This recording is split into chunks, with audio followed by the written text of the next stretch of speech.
یعنی motivational speaker آپ کو کہتا ہے کہ میں آپ کو سمجھانے کا، قائل کرنے کا، ایک نشست پہ بیٹھنے کا 5,000 روپیہ لوں گا، اور ہمارے اسٹوڈنٹ وہ 5,000 روپیہ دے کے اس کے پاس بیٹھتے ہیں تاکہ تھوڑا موٹیویٹ کر دے،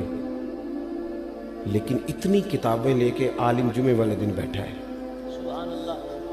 اتنی کتابیں لے کے، اور وہ کہہ رہا ہے تم سے کوئی مطالبہ نہیں، صرف ذرا جلدی آ جاؤ۔ مسجد میں پنکھے چلا دیے ہیں، آسانی پیدا کر دی ہے، وضو کا انتظام کر دیا ہے، چونکہ میں آپ کو ذمہ داری سے کہتا ہوں کہ کچھ چیزوں کے لیے بندے کا دل اگر اس طرح کھل جائے نا جس طرح ہونا چاہیے۔ میرے اسا فرمایا کرتے تھے خیرات لینی ہو تو صرف پیالہ تو سیدھا کر لے بندہ، اگر پیالہ ہی سیدھا نہیں ہے، ہمارا وہ مزاج نہیں، معذرت کے ساتھ مذہب کے معاملات میں بات سننے کا، پڑھنے کا، غور کرنے کا،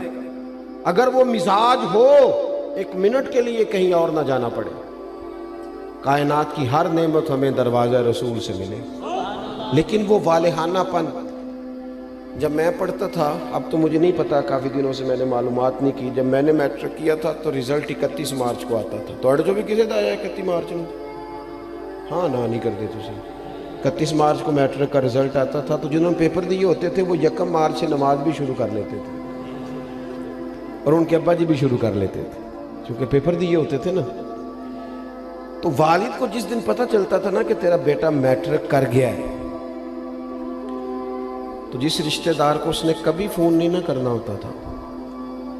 وہ خوش اتنا ہوتا تھا، ابا اتنا خوش ہوتا تھا کہ وہ فون کر کے پاجی مبارک ہوئے تہاڈا بھتیجا 10 پاس کر گیا ہے۔ یہ خوشی تھی، خوشی سنبھالی، بعض اوقات جب صحیح معنوں میں خوشی ہو تو پھر وہ سنبھالی، صدقے جاواں واری جاواں یہ اماں ہی کہتی ہے، اور سجدہ بھی اسی کو ہی ہے، لیکن کبھی پتر کا قد باپ کے برابر ہو جائے تو بات ابے سے بھی سنبھالی کوئی نہیں جاتی۔ وہ کہتا ہے اب مجھے خیر ہے میرا بیٹا، وہ الگ بات ہے، اب بیٹا شادی کے 6 ماہ بعد کہ میں نے علیحدہ ہونا ہے، وہ معاملہ الگ ہے، لیکن باپ بڑا راضی ہوتا ہے کہ قد برابر ہو گیا، پڑھ گیا، قابل ہو گیا۔ صحیح کہہ رہا ہوں، یہ والہانہ پن ہوتا ہے،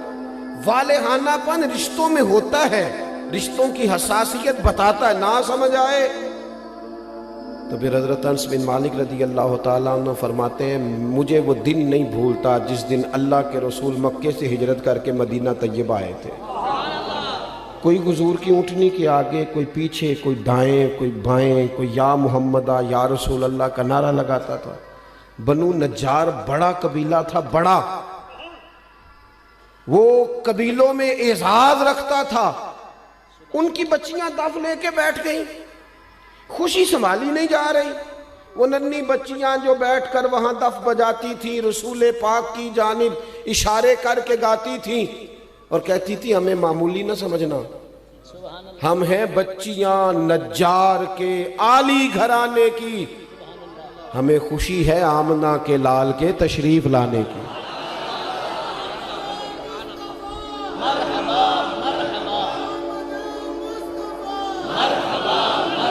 تھوڑا سا نا اس میں والہانہ پن پیدا کریں، بس والہانہ پن، کسی ایک چیز کو بھی میلاد میں رسم نہ بنائیں۔ ساڑی مسیح تے محفل نہ ہوئی تے بندے کی آکھن گے، یہ بات چھوڑ دیں، بندے نے آکھن لی محفل کرانی، یہ تو رب رسول کی رضا والا کام ہے، اور اس میں سے رسومات اور قیود بھی نکال دیں۔ اتنی مہنگی محفل کر دیا ہے، غریب آدمی ہاتھ ہی نہیں ڈال سکتا محفل کو، اتنی مہنگی، اتنے موٹے خرچے آنے والوں کے۔ جو یہاں آپ کے علاقے میں نعت پڑھتا ہے وہ بھی نبی پاک کی پڑھتا ہے۔ تھوڑا سا نا چیزوں، میں نے اس دفعہ پچھلے سال دوستوں سے کہا تھا کہ جڑا تسی شاپنا چ لنگر دیندے ہو نا، انہوں بھی پیر صاحب تے مولوی صاحب تے خطیب صاحب لنگر شریف ہی آندے نے، انشاءاللہ کھا لیں گے بھی، سب کا لنگر ایک جیسا پکایا کرو، بہت سارے غریب گھروں میں سارا سال نہیں گوشت پکتا، اگر زیادہ بوٹیاں ڈال کے میلاد شریف پہ بٹھا کے طریقے سے کھلاؤ گے نا کھانا، تو ہو سکتا ہے ماڑے بندے کے بچے اپنے باپ سے پوچھیں کہ ابا جی سان تے کدی انج نہیں لبا، یہ اج کی ہے، اس بھی رو کے آکھنا پتر رج کے کھاؤ، اج نہیں کوئی تانوں ڈکدا، اج میرے نبی پاک دا میلاد شریف، لیکن اس میں جذبات لے کے آئیں، احساسات لے کے آئیں، اس کا بھی وہ والا ماحول نہ بنائیں جن نے 2 لاکھ دیتا ہو مہمان خصوصی، سٹیج دی زینت بس کریں۔ حضور کی محفل میلاد کا مہمان خصوصی وہ ہے جو آ کے فجر کی اذان دیتا ہے، جو مسجد میں جھاڑو دیتا ہے، جو رسول اللہ کے دین کی نوکری کرتا ہے، نہ سمجھ آئے تو بخاری شریف سے اس خاتون کا واقعہ نکال کے دیکھو جو میرے نبی پاک کی مسجد میں جھاڑو دیتی تھی۔ صحابہ نے حضور کو تکلیف دینا پسند نہ کیا اور جنازہ پڑھ کے دفن کر دیا تو حضور قبر پہ آ کے کھڑے ہو گئے، اور ساری دنیا گنبد خضرا پہ، اور حضور کسی کی قبر پہ آ جائے۔ نبی کریم آ گئے قبر پہ کیونکہ یہ مسجد میں جھاڑو دیتی ہے، حضور قبر پہ کھڑے ہو گئے۔ ویسے تو دوسرا جنازہ جائز نہیں، لیکن وارثوں نے نہ پڑھا ہو تو پھر جائز ہوتا ہے، اور حضور تو خود وارث ہے نا ساری امت کے۔ تو نبی پاک نے قبر پہ کھڑے ہو کے فرمایا بناؤ صفے، میں دوبارہ جنازہ پڑھاؤں گا۔ تھوڑا سا نا حقیقتوں کا سفر کریں۔ بڑی ہو گئی رسمی باتیں، بڑا کچھ ہو گیا، اب تھوڑا سا نا ہمیں اپنے مزاج میں دیکھو۔ حضور نے کہا تھا کسی صحابی سے کہ میرے ناک سے یا میرے منہ سے بلغم نکلے تو چہرے پہ مان لینا۔ ادب اور محبت اور والہانہ پن ہو تو انداز بھی آ ہی جاتے ہیں، انداز آ جاتے ہیں۔ ہاں، حضور نے کہا تھا کسی سے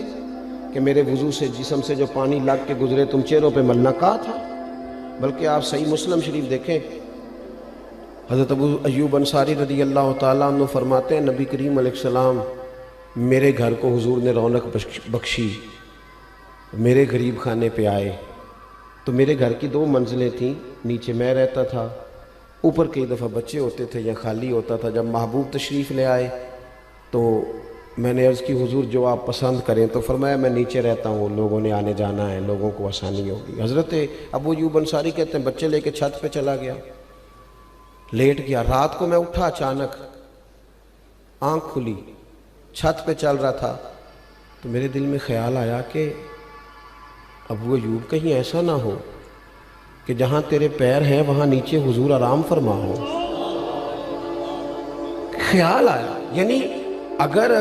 حضور اس کو بطور ادب ان کے سامنے بیان کرتے تو محبوب فرماتے ادب یہ ہے کہ میں اوپر رہتا ہوں تو نیچے رہے، لیکن نبی پاک صلی اللہ تعالیٰ علیہ وآلہ وسلم نے ایک اور انداز، صحابہ نے ایک اور انداز ہمیں حضور کی غلامی کا سکھایا کہ یہ حضور نے کہا نہیں۔ حضرت ابو ایوب کہتے ہیں مجھے وہ خیال آیا تو میں ایک کونے میں ساری رات کھڑا رہا، اور وہاں میں نے ساری رات بیٹھ کے گزار دی۔ صبح آ کے عرض کی یا رسول اللہ میرے بس کی بات نہیں ہے چھت پہ رہنا، جہاں نیچے آپ تشریف فرما ہو۔ محبوب نے یوں نظر اٹھا کے چہرہ دیکھا اور ان کی قلبی کیفیت اور ان کے باڈی لینگویج اور ان کا انداز کا اخلاص، فرمایا ٹھیک ہے تو بچے لے کے نیچے آ جا اور میں اوپر چلا جاتا ہوں۔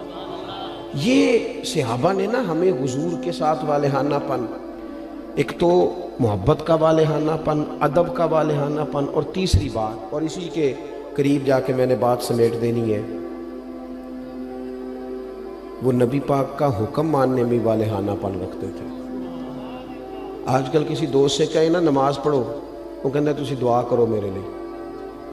میں نماز پڑھا کراں، تو میں کہنا بینک تنخواہ آ جائے کدی نہیں کسی دعا کرائی کہ دعا کر دیو میرا تنخواہ لین جان نو دل نہیں کرتا پیا، کرائی کبھی یہ ہنسنے کی باتیں نہیں ہے، اللہ معاف کرے۔ مسجد میں کیوں ہنسنا ہے جی ہم نے؟ او بھائی کبھی دعا کرائی ہے کہ فلانے بندے سے پیسے لینے ہیں، وہ کہہ رہا ہے کہ پیسے لے جا کہ میرا جانے کو دل نہیں کر، کرائی ہے دعا کبھی؟ بولو نا، دل کرتا جانے کو، مسجد آنے کو کیوں نہیں کرتا؟ عجیب بات ہے نا کہ میری جی سویرے آنکھ نہیں کھلتی، میں دیکھتا ہوں نا جس کی صبح 4 بجے باہر کی فلائٹ ہو اس کی آنکھ کھلتی ہے کہ نہیں کھلتی؟ کس طرح کا مذاق ہم کرتے ہیں اپنے آپ کے ساتھ، اور ہر آدمی کا حکم مقدم ہے میرے تیرے لیے، اور جو نبی پاک نے حکم دیا ہے میں کسی غیر سے جا کے کہوں کہ چہرے پہ داڑھی رکھ، نبی پاک کی سنت ہے نا، تو حضور کے غلام سے کہنا ہے نا، اور حضور کا غلام کہہ رہا ہے میں ابھی نیک نہیں، میں کیسے رکھ لوں؟ یہ کس حدیث میں لکھا ہے کہ جو پورا نیک ہو وہ داڑھی رکھے گا؟ حلال حرام کے مسئلوں میں جو امت آج تک احتیاط نہ کرے، ہم پاک رسول کے ماننے والے ہیں، نبی پاک نے اپنے مقدس قدموں کی برکت سے اس امت کو پاکیزگی عطا فرمائی ہے، کیسے لقمہ حرام ہمارے منہ میں جا سکتا ہے؟ کس طرح بھلا؟ طبیعت کیسے گوارا کرتی؟ مجھے بتاؤ نا، آپ سے سوال پوچھتا ہوں، آپ کی توجہ ہے میری بات پر؟ گوشت پکا ہوا ہو نا بڑا بہترین بکرے کا، اور مسالہ بھی مرضی کا ہو، بندہ 2-3 لقمے کھا لے اور مزہ بڑا آیا، تو پھر ایک بندے نے کہہ دیا کہ یہ نا صدقے کا ہے، آپ کے منہ میں اس کا ذائقہ بدل جاتا ہے۔ صحیح کہہ رہا ہوں؟ جس طرح آپ کے منہ میں، اور اگر کسی نے کہہ دیا یہ تو مردار ہے، ذبح ہی نہیں کیا گیا تھا، تو ہو سکتا ہے الٹی بھی آ جائے، کہہ کر دے کہ یار یہ ٹھیک نہیں۔ تو میرے بھائی، جس طرح اس پر کہہ آتی ہے نا ایک لقمے پر کہ یہ حرام ہے، اس طرح تیرے پاس جب 50 لاکھ حرام کا آئے اس پر بھی کہہ آنی چاہیے،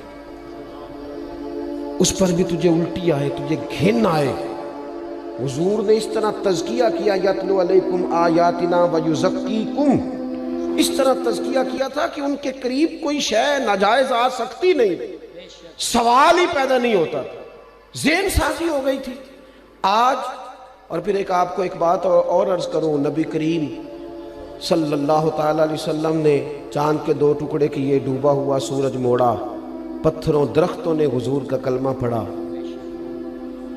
لیکن یہ ساری شانیں حضور کی بعد میں معروف ہوئی ہیں۔ نبی پاک کی جو بات سب سے پہلے لوگوں کے پاس آئی تھی وہ تو صادق اور امین ہونا ہے۔ ہاں میٹھا کھانا بھی سنت ہے، لیکن سچ بولنا سب سے بڑی سنت ہے۔ مسواک کرنا بھی سنت ہے، لیکن دل صاف رکھنا سب سے بڑی سنت ہے۔ تو یہ کیا بات ہوئی، چند ظاہری چیزوں پر تو عمل ہو جائے اور اسی کو پورا دین سمجھ لیا جائے،